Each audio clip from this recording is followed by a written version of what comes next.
Hello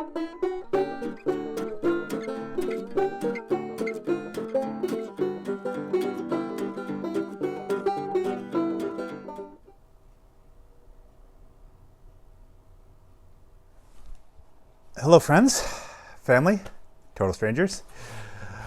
Tonight's video is just a question and answer, so I don't have any hiking footage. I don't have any cooking footage. It's just me answering questions. So if that does not appeal to you, you can stop the video now. So yeah, here we go. Let's get right into the questions. So the first question is from Christopher Swoop, who asks, when did you start playing the banjo? Why did you choose the banjo? And do you play other instruments?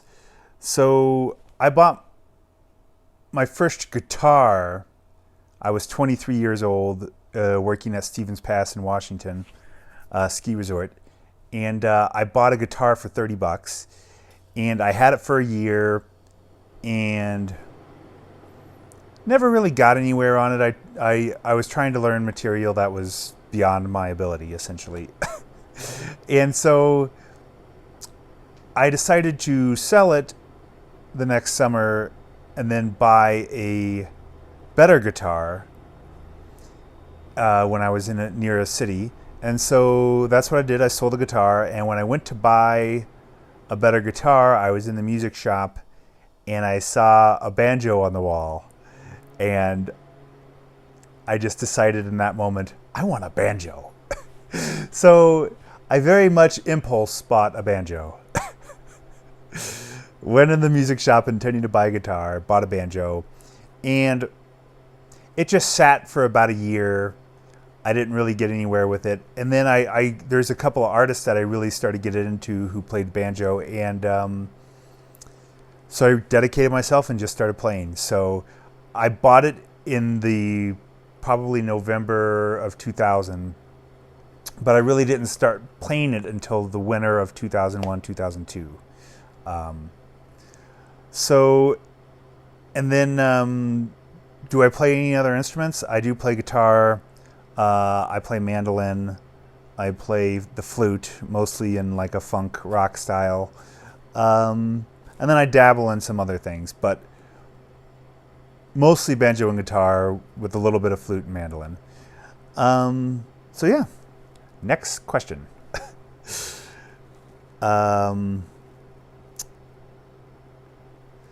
This is kind of a big one to unpack here. How and when did you sort out, and did you get rid of many things while on the road? And did you have to purchase missing, needy things being already on the road? This is from Fabric of Reality from Germany.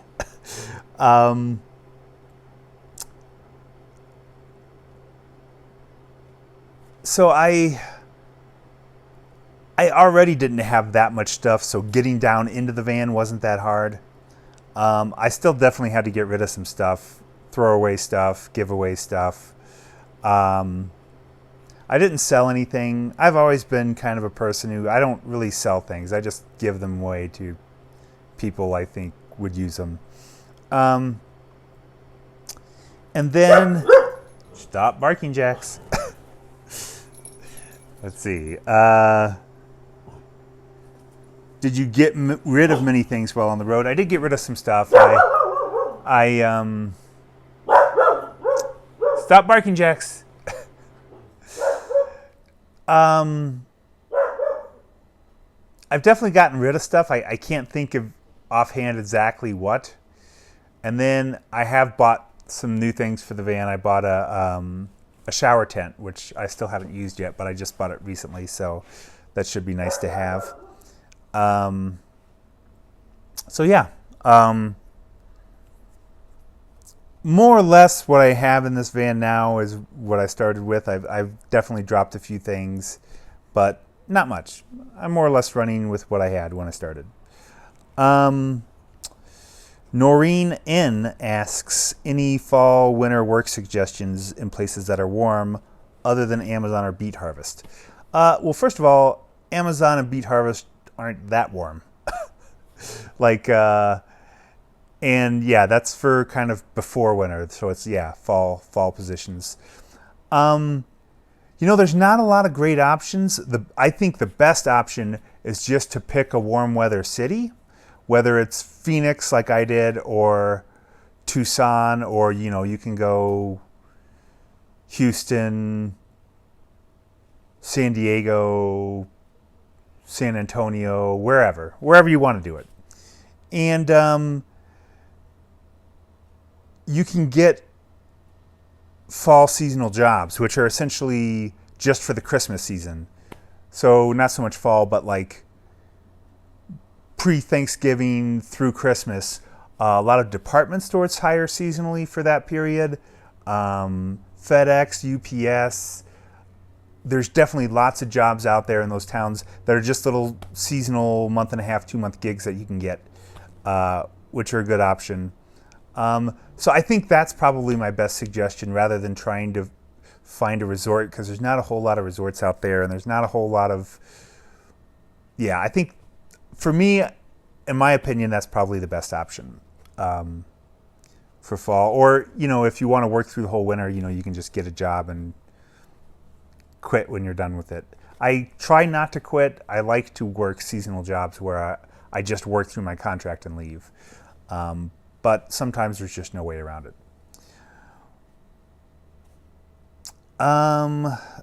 Next location is from Sky Barking Info. Have you ever camped in a location where it is okay to drink the natural water? And this was left on the Brooks Lake video, and it's funny that he asked on that video, because he or she, because one of the only places I've ever done it is near there. It was the hike that I was going to go on that the bear kind of scared me off of doing, to Jade Lake. And there's a spring that feeds Jade Lake, and I've drank from that spring before. And for me, I would drink from a spring if I'm high in the mountains. Drinking in a stream, no matter how crystal clear it looks, is just not a good idea. An animal could have pooped in the water right above you. An animal could have died in the water right above you, and all that bacteria is flowing down. So filter your water or bring it with you. Pretty much across the board. Filter your water or bring it with you.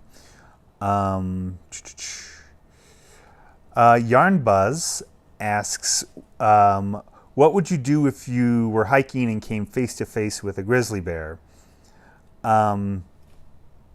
So I had the grizzly bear in my camp, but I wasn't hiking. So that is not a hypothetical question. This happened to me back in 2001. I was hiking with a friend of mine, Jill Tuggle, it was 2002. It was 2002.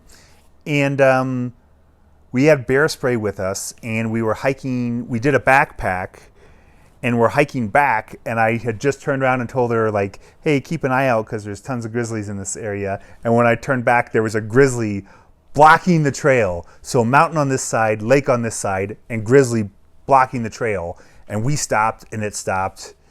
And it looked at us, and we looked at it, and we took a step back, and it took a step forward. And it was like, and we just kept backing up, and it lost interest. It went back to what it was doing, but it was blocking the trail. So, we had bear spray, thank goodness, but, we didn't use it in that circumstance. Like, it's something that you do in an emergency if a bear is charging you. So we just had to bushwhack around the lake, through like these reeds and stuff in extreme grizzly country. It was an intense experience, but a good story and fun to tell looking back. So yeah, but if you're in grizzly country, bring bear spray. I can't say it enough. And me and Jax had that grizzly in our camp over the weekend, I had bear spray in one hand while I was packing the van with the other, sort of thing. So yeah, have bear spray if you're in grizzly country, absolutely. And it's, it works on people too if you have to use it. So Mark M asks, When and where do you plan to travel internationally? Do you plan to YouTube it? I am probably going to do international travel sometime this fall. So I love to travel internationally, and I am ready to do it again. I really want to get out and travel. So I'll probably do it this fall, and I will definitely YouTube it. So I will definitely put that on YouTube when I do it. I have no idea where I'm going yet. So no idea. But yes, I will. I will video it. Let me go gather jacks. Okay, I'm back. I just took him on a little WALK, get some energy out of him. I should have took my phone with me because it was actually really pretty and there was a nice sunset, but oh well. So next question is from La Femme Lisa. She's torn between doing her own build or buying a ready-made Class B. I live in Florida, so an AC is a must, especially since I have 2 cats. Do I have thoughts on that? Yeah, it sounds like you should just get a Class B. I mean, if you're gonna be living in Florida, you're probably going to be someplace with hookups most of the time, so you can run your AC. And if that's the case, you know, you might as well just have a Class B. But it also just depends on your budget, you know. So, yeah. I mean, you could do a build out with an AC, but I would probably just get a Class B if I was you. Let's see. This is another Class B question from Deborah Scalcioni. Sorry if I butchered that. What is the longest Class B out there? She has a sewing and craft business and wants to take it on the road. I might have to pull a small trailer behind me. That's exactly what I would recommend. I have no idea what the longest Class B is. But it sounds like the best option for you was to get whatever van or vehicle you want and then tow a trailer behind you that you have your business in. Would probably work really well. David W. asks, isn't it hard to date when you are doing full-time van life, and do you ever care to have a family? I don't care to have a family. No, I don't want kids. I'm fairly happy without children. And then, isn't it hard to date when you are doing full-time van life? It really just depends on you and your circumstances. You know, you may have opportunities with people who you had a connection with, but you don't live in the same city. And when you move into a van, maybe you can start something with somebody. You know, there's also, I'm probably going to do a video on ways to start relationships while in a van. But probably the best option if you're in your 20s or 30s is to just work at a resort. Because a lot of the people who work at resorts are at least somewhat free spirits. They're not locked into a regular life, and they'd probably be, a lot of them would be willing to go on the road with you. So working at a resort is a great way to get into a relationship with somebody who's fairly like-minded. You know, if you're older, 40s, 50s, 60s, that's probably not the best option. There really should be like a van dating website, like vanlovers.com. An app. Somebody start that. You'll make a bunch of money. Yeah, so that's my answer to that.